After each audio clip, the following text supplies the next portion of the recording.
Welcome back to Jazz Time. JazzTime.com is an online store that buys, sells, and trades authentic luxury watches. We make these videos so you can easily choose the best watch for yourself and in the comfort of your own home. We offer the lowest prices anywhere online, and if you'd like to know the price, simply click on the links in the description below. We greatly appreciate if you'd purchase your next watch from us at JazzTime.com. Today we'll be going over a Datejust 31 Aubergine dial with a paved 6 Roman numeral dial as well, with a fluted bezel, Everose gold two-tone with Jubilee style bracelet, reference number 278271. Alright, so we'll be talking about the case, bezel, dial, crown, the movement, and the bracelet. And I'll be giving you my thoughts on those as we go through it. And we'll be exploring that question. Is this a lot, or is this, just right? So, looking at the case, it is the Oyster style 31mm case from finger to thumb, made entirely of oyster steel. Alright. Monoblock middle case, nice and smooth, high polish along the sides and along the lugs as well, tapering down very nicely down to the bracelet. We have the screw down case back with the wind up crown. Alright, also in Everose gold. The bezel on here is the fluted style bezel. That means it was effectively originally created for the function of screwing directly onto the case in order to ensure that waterproofness. But modern technology, modern advancements made that effectively useless. Well, I wouldn't say useless, but kind of unnecessary. So they decided to just keep the bezel as an aesthetic element, and so seeing this fluted look makes it, obvious that it is certainly a Rolex. All right, within that bezel, it's holding in that scratch-resistant sapphire crystal with the Cyclops lens directly over the date, as you can see at the 3 o'clock position. Very easy to read. All right, so now looking at this dial, this is the main show, the main event of the show. All right, it's a very, very dark purple in this. In this instance, it's called aubergine. It's sort of like a eggplant. That's essentially what aubergine means, but effectively it's a nicer way of calling this purple rather than just saying purple or Tyrian. It has a more a nicer feel to the word aubergine. All right, very, very dark purple, very, very difficult to see those sunray patterning, but in very, very bright light, like say if you're outside, you will see it very, very radiantly. It's a beautiful sight to behold. Keeping that in mind, looking at the Roman index, or the Roman numeral hour markers, we don't have index markers, so you don't get any glow-in-the-dark specialty here.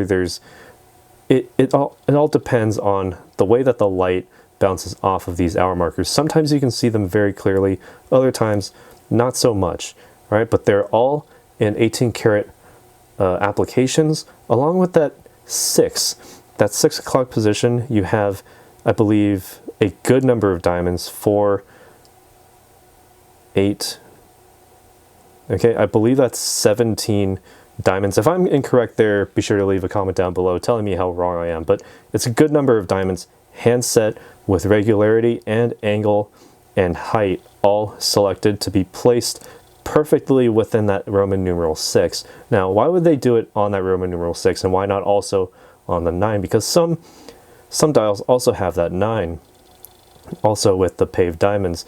And the great thing about the paved diamonds is that you can actually still see that Roman numeral 6 very easily, regardless of the angle, as long as you have that light there.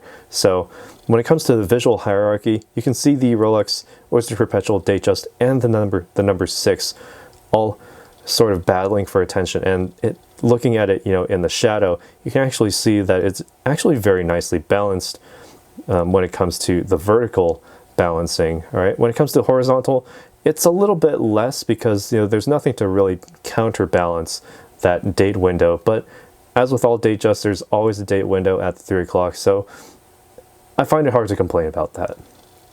Okay, and when we come to the functions of this watch, we can also show you that.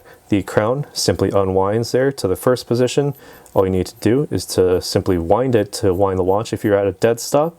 Only about 25 to 30 winds is all you need. Once you start feeling the damping, starting to ramp up, that's when you've reached full charge. No need to wind anymore.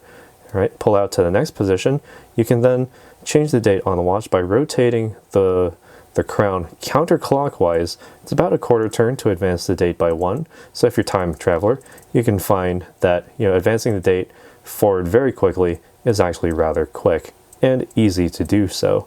All right, so if you find yourself on the 30th of a month, you can just go directly to the 1st rather easily.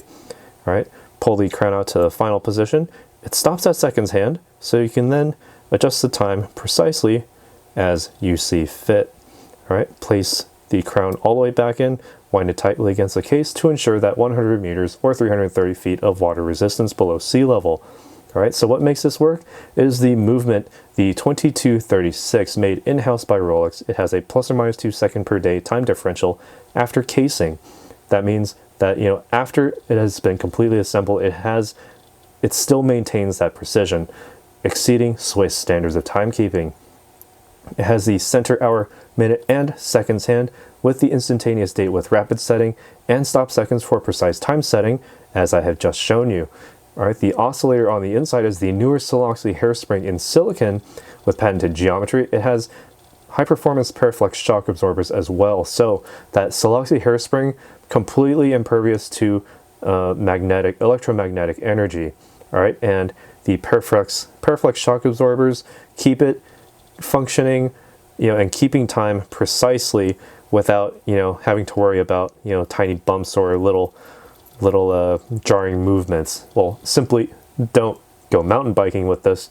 Don't use a jackhammer on it. But, otherwise, typical wear will not change the time keeping of this timekeeping watch. All right. Also, it has a bidirectional self-winding perpetual rotor on the inside.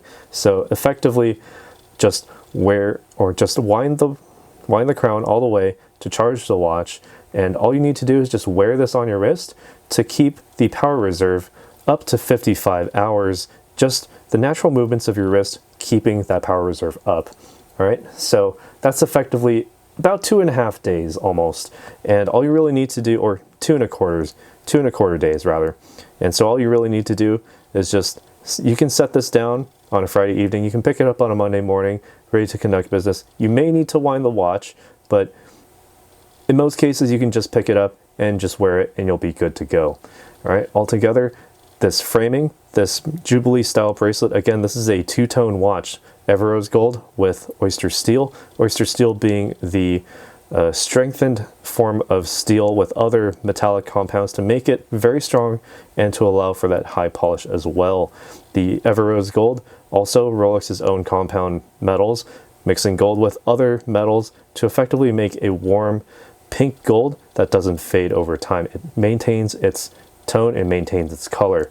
All right, going down the bracelet here, it's a Jubilee style, 5-piece links all the way across, the 3 in the center being high polish, Everose gold, with the 2 outer links with the satin brush steel finishing, high polish along their sides.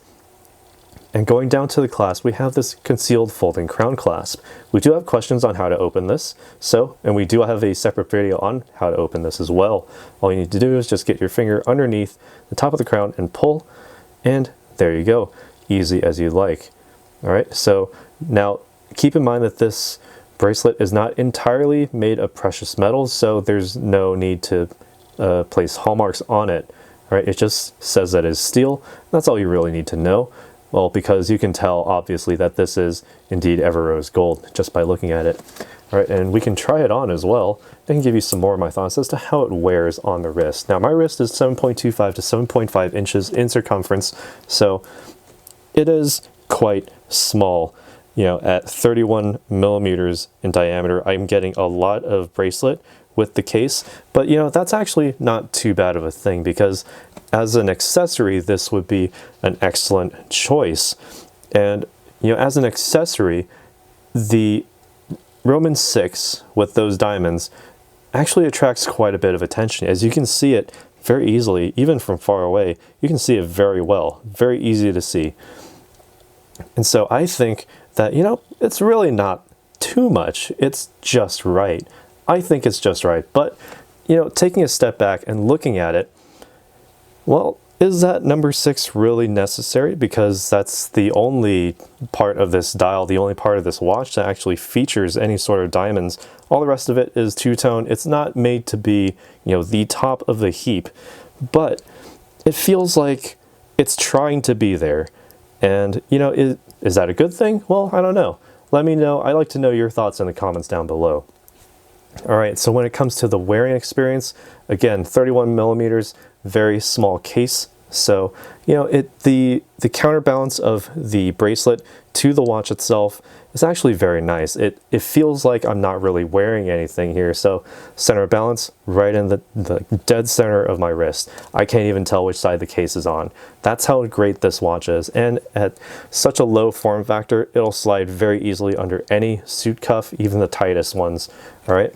So enough of what I think. What do you think about this watch? And be sure to leave your comments down below. Let us know if you think that, you know, this is too much having those diamonds at the 6, or maybe it's just right for you.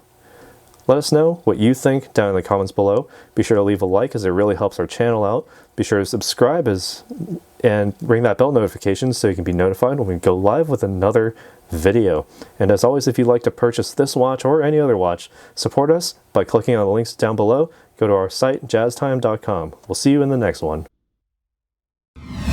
If you want to find out more about the watch you just saw in the video, you can just click below on Show More to see the full description. Then you can check the link next to Model as seen in video, click on it, and you will get to the proper page where you can see all the details. If you're watching on a mobile phone, you have to click on the arrow down on the right hand side below the video to see the full description. If you like this video, please give us a thumbs up. If you would like to share this video with your friends, you can use the share button below and share it on any platform you like. If you have questions, constructive feedback, want to tell us about some mistakes or misspeaks, just write a comment below. If you want to see more videos like this, you should subscribe to our channel and visit our channel page where you can find all the videos. And if you're interested in a specific watch brand, you can check out our playlists. If you want to check the price for a watch or want to buy one, remember at jazztime.com you always get a steep discount, so you should check the prices with us. If you want to know the price for a specific watch, just go to Google, type in JazzTime, plus the brand, model, and the details you're interested in, and Google will find the right page for you. Thank you for watching.